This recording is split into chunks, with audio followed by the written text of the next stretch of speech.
Bonjour à tous et bienvenue sur AquarioTube. Alors aujourd'hui, je vais présenter une plante dont je ne vous ai pas encore parlé. Elle est dans cet aquarium. Alors la plante en question, elle est ici. Voilà, on la voit derrière, les petites feuilles vertes. Et cette plante, c'est la Cryptocoryne lucens. Alors, qu'est-ce qu'on peut dire sur cette plante?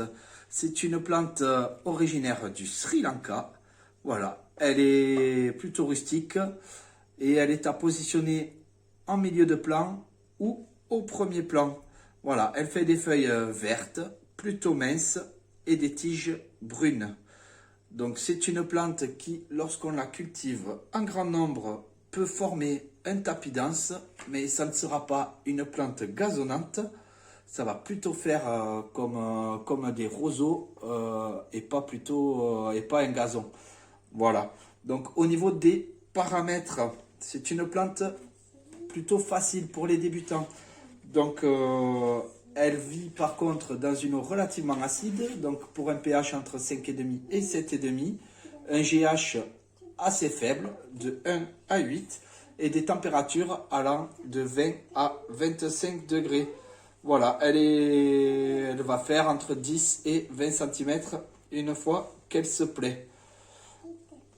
Qu'est-ce que je peux dire d'autre? Elle est assez facile à conserver et demande quasiment pas d'entretien.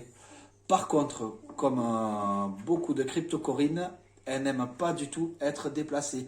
Donc une fois qu'on la met, il vaut mieux éviter de la déplanter en permanence. C'est vraiment des plantes qui aiment des paramètres stables et qu'il ne faut pas déplacer. Sinon, il peut y avoir toutes les feuilles qui vont fondre. Voilà, donc elle est à croissance lente. Elle a besoin, comme je disais, d'un petit peu de temps avant de démarrer, mais pas d'un très fort éclairage. Quand elle a un bon substrat, elle va puiser tous ses nutriments par les racines et elle n'aura pas besoin de CO2 ni d'engrais. Voilà, sous un éclairage plus puissant, elle donnera un vert beaucoup plus clair. Ici, l'éclairage n'est pas très fort et le substrat n'est pas adapté. Donc, au final, elle puise plutôt ses nutriments dans la colonne d'eau.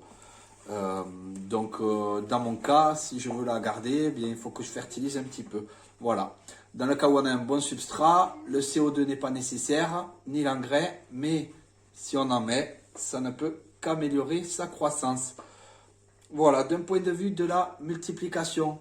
Donc, c'est une plante qui va faire des rejets. Voilà, donc on peut la laisser faire ses stolons et pousser un peu plus loin. Et à terme, elle fera quand même, ça sera assez couvrant. Sinon, on peut aussi diviser les rhizomes. Donc, c'est une plante qui s'enterre, hein, c'est pas comme les anubias. Voilà, mais elle fait quand même des rhizomes. Donc, on peut les couper pour replanter un peu plus loin.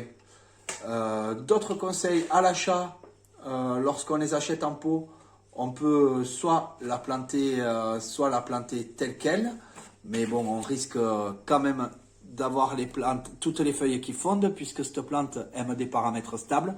Donc on peut aussi couper toutes les tiges, raccourcir les racines à la moitié et planter uniquement le nœud de racine, en fait, sans les tiges.